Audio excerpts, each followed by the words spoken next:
ना कुछ, तो बाकी मैंने डिटेल उनकी दी है, आप उसको देख लीजिएगा। पहला सवाल है हमारे पास, what does the California psychological inventory primarily assess. जो कैलिफोर्निया साइकोलॉजिकल इन्वेंटरी है, ठीक है, सीपीआई, इस तरह के मैंने टेस्ट जो है कुछ आपको एमएमपीआई पिछली दफा बताया था, पिछली क्लास में। और उसके अलावा मैंने आज आपको जो है सीपीआई क्या होता है और क्या होता है, इस आरपीआई, इसके अलावा जो है वो टेट, जो मैथ, ये पर्सनैलिटीज के तरह के रिलेटेड है ना, तो इसमें एक ये भी सीपीआई भी है, ठीक है, California psychological inventory test. Basically ये पर्सनैलिटी की जो ट्रेड्स है ना, उसको मेजर करने के लिए ये टेस्ट जो है वो लिया जाता है, ठीक है। तो इसके अंदर टोटल 434 जो है वो ट्रू फॉल्स क्वेश्चन होते हैं। जैसे आपने गूगल पे जाए ना, तो आपने अपना इंटेलिजेंस मेजर करना हो, पर्सनैलिटी चेक करनी हो, तो वो आपसे सवाल पूछता है, उस सवालों के जो आप जवाब देते हैं उसकी बुनियाद पे वो असेस करता है कि आपके अंदर ये खामियां हैं, ये खूबियां हैं, आपका आईक्यू लेवल क्या है। ये इस तरह की, ये भी एक जो है ना 434 स्टेटमेंट्स पर मुश्तमिल जो है वो एक टेस्ट है, जो कि पर्सनैलिटी को मेजर करने के लिए होता है, ठीक है।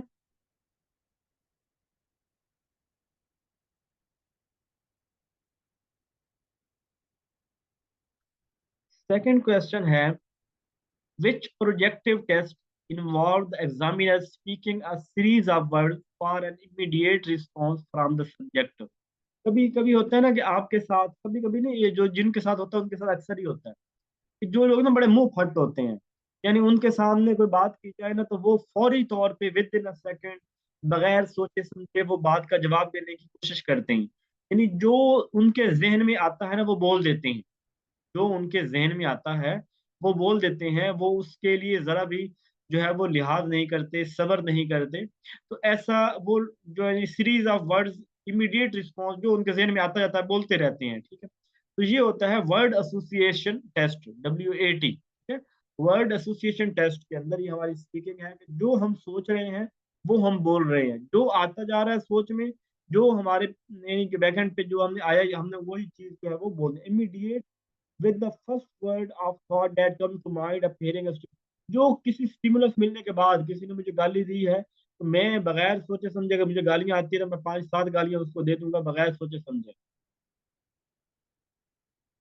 वैसे कहा था ना यार, आप गालियां बहुत देते हो, तो आपकी दुनिया जो है ना वो भी तो कितनी गालियां देती होगी। कहता है दुनिया मुझे जितनी मर्जी दे लेना, मेरी गालियां फिर भी ज्यादा होनी है उनसे। अच्छा, what is the main characteristics of the sentence completion test, SCT, ठीक है। What is the main characteristics of the sentence. Sentence completion test ये होता है कि जिसके अंदर आपके पास ना कोई ओपन स्टेटमेंट्स होती हैं, और उनको आपने मीनिंगफुल बनाने के लिए उनको सेंटेंस को कंप्लीट किया जाता है, ठीक है। तो यानी वो स्टेटमेंट जो बड़ी बड़ी ओपन एंडेड स्टेटमेंट्स होती हैं, अनकम्प्लीटेड स्टेटमेंट्स को पूरा करना ये इसके अंदर आता है, ठीक है।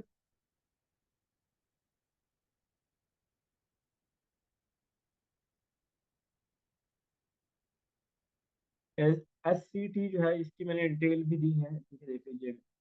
Who develop the Rorschach inkblot test, RIT test किसने दिया था? ये हरमन। ओपन एंडेड होते खुली बातें, यानी टू द पॉइंट नहीं, बल्कि बड़ी वजाहत के साथ गुफ्तगू करना, ठीक है, बड़ी वजाहत के साथ, यानी एक चीज को बड़ा बढ़ा चढ़ा के बात करना, उसकी वजाहत के साथ उसको यानी फैक्ट बेस्ड गुफ्तगू का ना होना, बल्कि एक ओपन कम्युनिकेशन जैसे होती है ना, इस चीज के हवाले से बात करना। तो रोड सर, ये इंक बुलाट टेस्ट जो है ये इसने दिया था, रोल सच ने। और इसके अंदर जो हमारे इमोशनल फंक्शन है, जी, तो इमोशनल फंक्शन यानी ये हमारे इमोशंस को संभालने के लिए जो है ये टेस्ट यूज होते हैं, Rorschach inkblot test. What aspect does the examiner score during the thematic appreciation test? Thematic appreciation test किस तरह के पर्पस के लिए यानी एस्पेक्ट्स के लिए होता है? Hero of the story, theme, style, content, situation, attitude, end of the story. देखिए, एक ओवरऑल जो चीज होती है ना थीमेटिक अप्रिसिएशन टेस्ट, उसमें होता है कि यानी कि एक कोई आपकी स्टोरी है, कोई चीज, उसके अंदर हीरो, उसकी स्टोरी कौन सी है, उसके अंदर हीरो कौन, उसका थीम क्या होगा, उसका स्टाइल, उसके अंदर कंटेंट, उसकी situation, attitude, end of the story, ये सारी चीजें जो है वो थ्योरेटिकल अप्रिसिएशन के अंदर आएगी।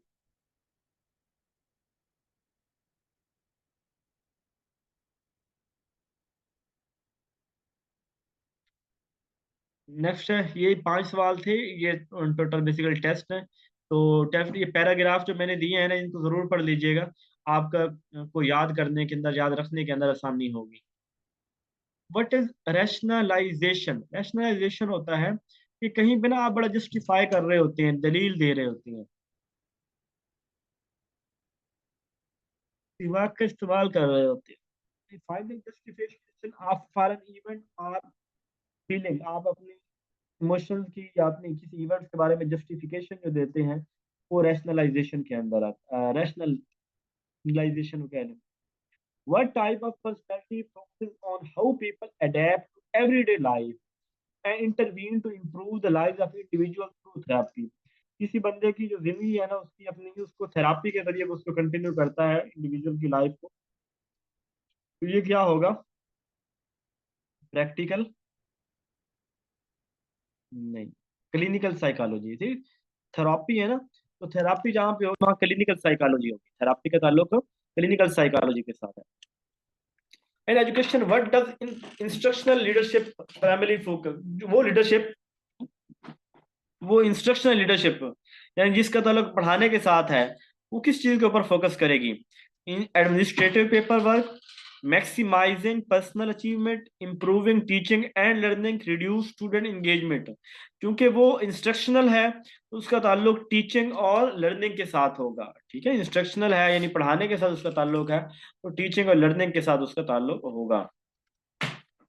What role does resilience play in effective leadership? अच्छी लीडरशिप के अंदर क्या, उसके अंदर रेजिलियंस कहाँ, कौन सी चीजों के ऊपर डटी हुई होगी, क्या चीजें होंगी? बिल्डिंग कॉन्फिडेंस, उसके अंदर कॉन्फिडेंस होगा। हैंडलिंग एडवर्सिटी एंड सेटबैक्स, वो जो हमारे अंदर जो इफेक्टिव लीडरशिप होगी उसके अंदर रेजिलियंस ये होगी कि वो अगर कहीं पे पीछे हटना पड़ता है तो पीछे हट सकते हैं, और जो कोई मुश्किलात होती हैं उसको जो है वो हैंडल कर सकती है। Encouraging creativity, embracing change. अच्छी लीडरशिप वो होती है जो कहीं पे अगर उसे सेट बैक होना पड़े, थोड़ा पीछे हट के आगे वार करना पड़े, और जो एडवर्सिटी, कोई प्रॉब्लम्स हो उनको हैंडल कर सके, जो मसाइल आ रहे हैं उसको हैंडल कर सके। सारी अच्छी बातें ही हैं, लेकिन ये वाली के किसी एडवर्स चीज को रोकना और सेट बैक करना, तहम्मुल के साथ जो है किसी मसले को हल करना, ये उसकी इफेक्टिव लीडरशिप की ये सलाहियत होगी। What characterizes the autocratic leadership style in education? Autocratic leadership क्या होती है? एक्सटेंसिव कोलैबोरेशन विद टीचर, कि उसका टीचर के साथ कोलैबोरेशन बिल्कुल नहीं होती, क्योंकि ये तो ऑटोक्रेटिक स्टाइल है। Complete decision making authority by the school principal, school का प्रिंसिपल जो है उसके पास सारी डिसीजन मेकिंग जो है वो पावर होगी। ठीक है, ये बात सही लग रही है कि ऑटोक्रेटिक के अंदर एक ही शख्स के पास पावर होती है। कंसेंसिव ड्राइवन ड्रिवन डिसीजन मेकिंग नहीं, कंसेंसस इसके अंदर नहीं, तो डेमोक्रेसी में होता है। Frequent input seeking from staff, अक्सर जो है वो स्टाफ से इनपुट ली जाती है, ये बात भी डेमोक्रेटिक के अंदर आती है। तो प्रिंसिपल के पास इख्तियारात हैं, ये वाली बात जो है वो शो करती है कि जहाँ ऑटोक्रेटिक जो है वो है। In the context of education, what does the term top down approach refer to? Top down approach क्या कहते हैं? ऊपर से नीचे। तो ऊपर से नीचे वाली अप्रोच जो होती है वो कोलैबोरेटिव होगी, ऑटोक्रेटिक होगी, पार्टिसिपेटिव होगी, इंक्लूसिव होगी। जब हुक्म ऊपर से आ रहा है, जब ऊपर से इंप्लीमेंटेशन हो रही है, तो ये ऑटोक्रेटिक लीडरशिप स्टाइल होगा। What is the primary focus of bureaucratic leadership style? Bureaucratic leadership में क्रिएटिविटी बिल्कुल नहीं होगी, फ्लेक्सिबिलिटी नहीं होगी, adherence to the rules and procedure, rules को फॉलो किया जाएगा, प्रोसीजर भी देखा जाएगा, इम्प्लाइज मोरल, इम्प्लाइज गवर्न। तो जो होगी ना ब्यूरोक्रेटिक, उसके अंदर जो ना वो रूल को फॉलो करते हैं, ब्यूरोक्रेटिक वाले रूल को फॉलो करते हैं, प्रोसीजर को देखते हैं, उनके अंदर क्रिएटिविटी या फ्लेक्सिबिलिटी नहीं होती। What is bureaucratic leadership most, कहाँ पे ब्यूरोक्रेटिक लीडरशिप जो है वो बहुत ज्यादा फायदेमंद है? इनोवेटिव टीम, जहाँ पे एक नई टीम बनानी हो, जहाँ पे रूटीन वर्क हो, या जहाँ पे फ्लेक्सिबल वर्क एनवायरनमेंट हो, या जहाँ पे हाईली क्रिएटिव प्रोजेक्ट हो, कहाँ पे जो है वो ब्यूरोक्रेटिक लीडरशिप इफेक्टिव है? ब्यूरोक्रेटिक लीडरशिप कहाँ पे ज्यादा इफेक्टिव होगी, जी बताइए।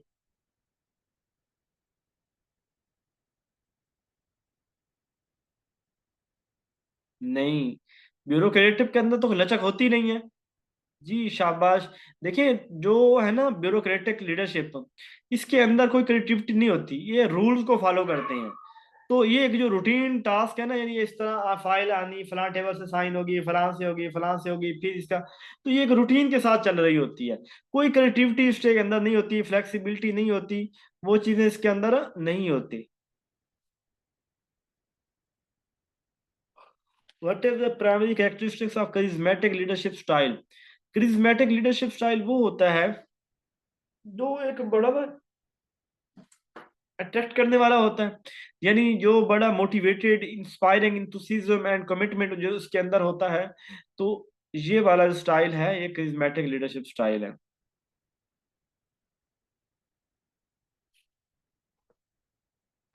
What is potential drawback if team members lack the knowledge or expertise in democratic leadership?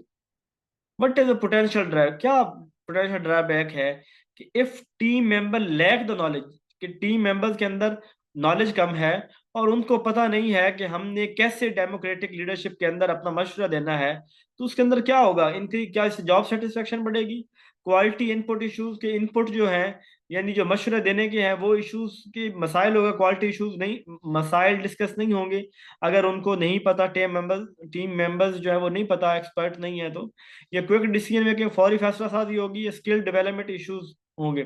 तो देखिए, जहाँ जो ना लैक ऑफ नॉलेज और एक्सपर्टाइज इन डेमोक्रेट, जहाँ पे डेमोक्रेटिक लीडरशिप जो है के अंदर लैक होगा, लैक ऑफ पीपल होंगे, लैक ऑफ नॉलेज होगा, तो ऐसी सूरत में हमारे पास जो मशवरे हैं ना, वो क्वालिटी के मशवरे नहीं होंगे। ठीक है, जब वो लैक कर रहा होगा, यानी हमारे पास टीम मेंबर्स को नॉलेज नहीं है या एक्सपर्टाइज नहीं है, डेमोक्रेटिक के हम बताते नहीं है, तो इट मीन उनके पास हमें जो इनपुट मिलनी है ना, वो क्वालिटी इनपुट नहीं होनी।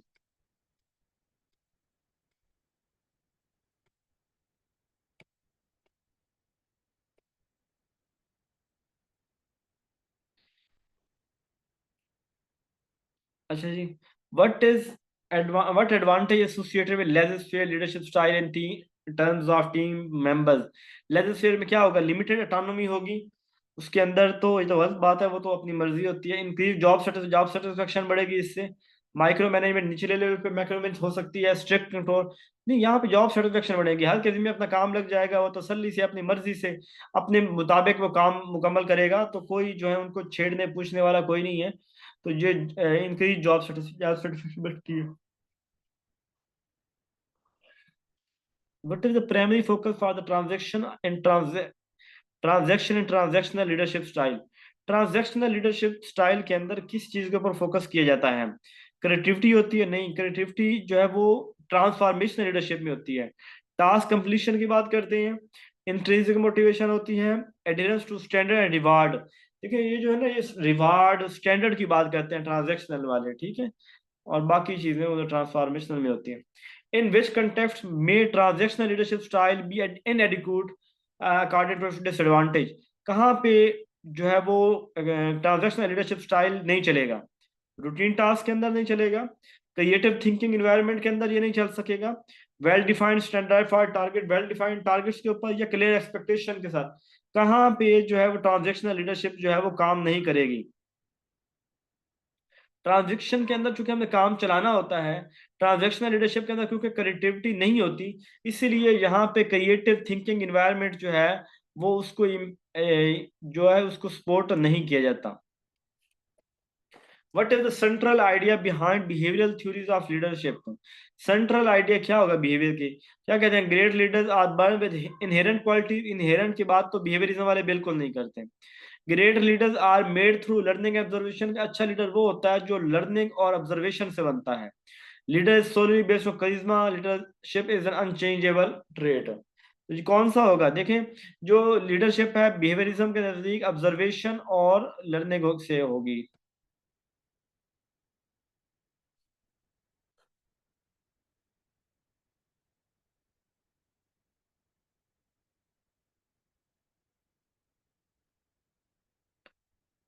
Which leadership style is characterized by a laissez-faire approach with minimal effort on management?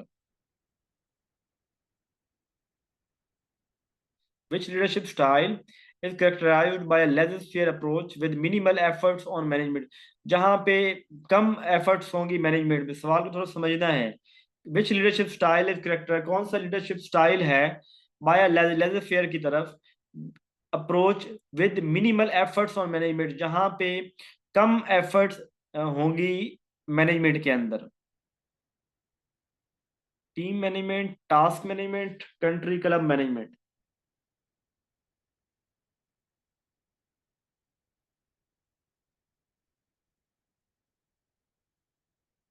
अब इसका आंसर जो आ रहा था ना सवाल, अब इस वक्त मेरी भी समझ में नहीं आ रहा।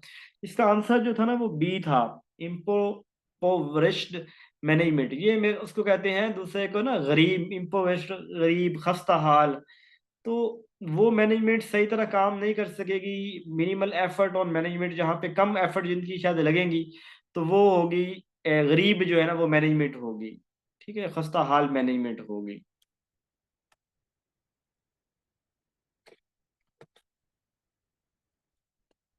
What does the great man theory neglect according to criticism? क्या ग्रेट मैन क्या निग्लेक्ट करती है? The impact of situational factor on leadership, the complexity of leadership by attributing it totally to innate trait. तो देखें, great man theory वाले तो innate trade की बात करते हैं कि जो है ना वो जो ट्रेड्स है ना ये इननेट होती हैं। The importance of nature in leadership development, the role of training experience in leadership. तो किस चीज को what does the great man theory neglect according to, कौन सी चीज जो है वो ग्रेट मैन थ्योरी के नजदीक इसके ऊपर क्रिटिसिज्म किया जाता है कि निग्लेक्ट करती है? The impact of situational factor on leadership, जो सिचुएशन है ना जो लीडर्स को बनाती हैं, वो वाली ये, क्योंकि ये कहते हैं ग्रेट मैन थ्योरी वाले ये कहते हैं the importance of nature in leadership development. Nature तो फिर कहीं ना कहीं हेरिडिटी के साथ नहीं आ जाएगा? क्योंकि हेरिडिटी तो की बात तो ये करते हैं ग्रेट मैन थ्योरी वाले, हेरिडिटी की बात तो करते हैं कि ये जो है ना वो जो ट्रेड्स हैं जो इनिएट ट्रेड होते हैं, विरासत से जो है वो मिलती हैं, यानी ग्रेट में लीडर्स बाय बर्थ बर्थ होता है। ये दो बातें तो मिलेंगी। तो जो लीडर्स जो है ना वो सिचुएशन के अंदर जो लीडर्स की सलाहियतें उभरती हैं, या नहीं बल्कि डी इसका ज्यादा ऑप्शन होगा। हाँ, the role of training and experience in leadership, कि ट्रेनिंग और एक्सपीरियंस से लीडर बनता है, जबकि वो इसको रिजेक्ट करते हैं। वो कहते हैं कि लीडर जो है वो बाय बर्थ होता है और एक्सपीरियंस से, इससे ट्रेनिंग से लीडर नहीं बनता। अब सवाल ये, ऑप्शन पहला भी इसी तरह भाई, impact situation factor on leadership. Situation भी कहीं ना कहीं बिहेवियर एक्सपीरियंस ट्रेनिंग के अंदर ही आता है, लेकिन बहरहाल ये वाला जो है डी ऑप्शन ज्यादा अप्रोप्राइट लगेगा। What is the initial belief underlying the trade theory of, trade theory जो है ना ये भी उसी की कॉपी ही है। मतलब ग्रेट मैन वाले कहते थे leaders are born not made, ये भी कहते हैं leaders are born not made but some traits which make him a leader. ठीक है, कुछ ट्रेड्स होती हैं जो किसी बंदे को लीडर बनाती हैं। तो अब देखते हैं कि ट्रेड थ्योरी ऑफ लर्निंग क्या कहती है। Leadership is solidly about learn skill, leadership वही है जो हमने कुछ सीखा होता है। Leadership process certain inherent qualities, leadership के अंदर इनहेरेंट क्वालिटीज होती हैं। Leaders success is unpredictable, leaders की सलाहियतें अनप्रेडिक्टेबल हैं। ये great leader are develop through experience, अच्छे लीडर्स एक्सपीरियंस से बनते हैं। क्योंकि ट्रेड थ्योरी है तो ट्रेड थ्योरी इनहेरेंट क्वालिटीज की बात करती है। ठीक है, इनहेरेंट भी, क्यों कहते हैं कि कुछ बाय बर्थ बंदे के अंदर जो है वो सलाहियतें होती हैं, लेकिन वो सलाहियतों की पहचान करते हैं कि ये सलाहियतें हो तो कोई लीडर होगा। What is not one characteristic of the democratic leader, कौन सा डेमोक्रेटिक नहीं है? Leader ask before doing, leader कुछ करने से पहले पूछता है, ये तो डेमोक्रेटिक ही होगा। Leader enforce and realise and discipline, leader जो है वो इन्फोर्स करता है और डिसिप्लिन इम्प्लाई इम्प्लाई करता है। या leader work together with the member as a group, तो लीडर अपने ग्रुप के साथ एज ए मेंबर के तौर पे काम करता है। तो ये ज्यादा डेमोक्रेटिक रहेगा कि जहाँ पे, अच्छा नाट की बात की गई है, सॉरी नाट की बात की गई है। तो डेमोक्रेटिक के अंदर नॉफिस करना या डिसिप्लिन वगैरह ये चीज नहीं होगी, उसमें हम मिलजुल के कर रहे होते हैं ना। बॉसी, बॉसी कौन होता है? जिसके अंदर कौन किस तरह का एटीट्यूड हो, ऑटोक्रेटिक एटीट्यूड हो, उसे बॉसी बोलते हैं।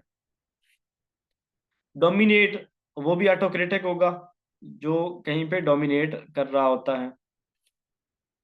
इक्वालिटी, इक्वालिटी डेमोक्रेटिक के अंदर होगी।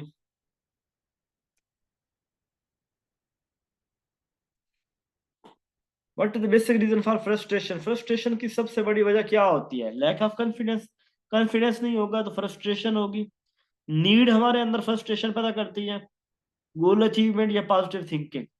जो नीड होती है, नीड का पूरा ना होना, ये असल फ्रस्ट्रेशन हमारे अंदर पैदा करती है। ठीक है, जरूरियात का पूरा ना होना ये फ्रस्ट्रेशन है। The Carroll model focus on the as the achievement. Carroll model किस चीज के ऊपर फोकस करता है?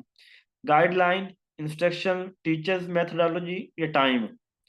कैरल जो मॉडल है ना, वैसे तो इसके अंदर चार चीजें थी। ये लीगल की बात करता है, एथिक्स की बात करता है, लेकिन इसका जो ना वो फोकस जो था ना, वो एज अचीवमेंट टाइम का फोकस था, टाइम को ये अहमियत देता था।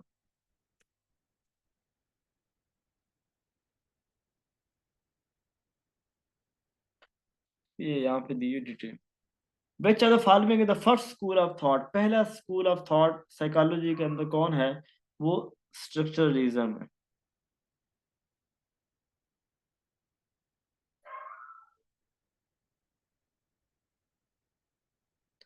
Structuralism aim to analyse the structure of which mental phenomena.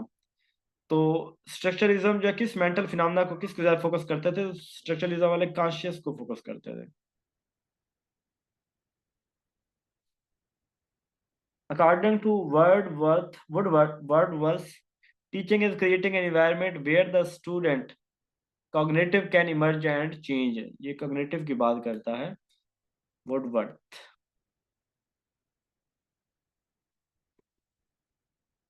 An instructional design that describes the process of specifying and producing particular environment situation that cause the student to interact in such a way that specific change occur with their behavior। अब describe the process specifying and producing particular environment, खास environment क्या हम करेंगे?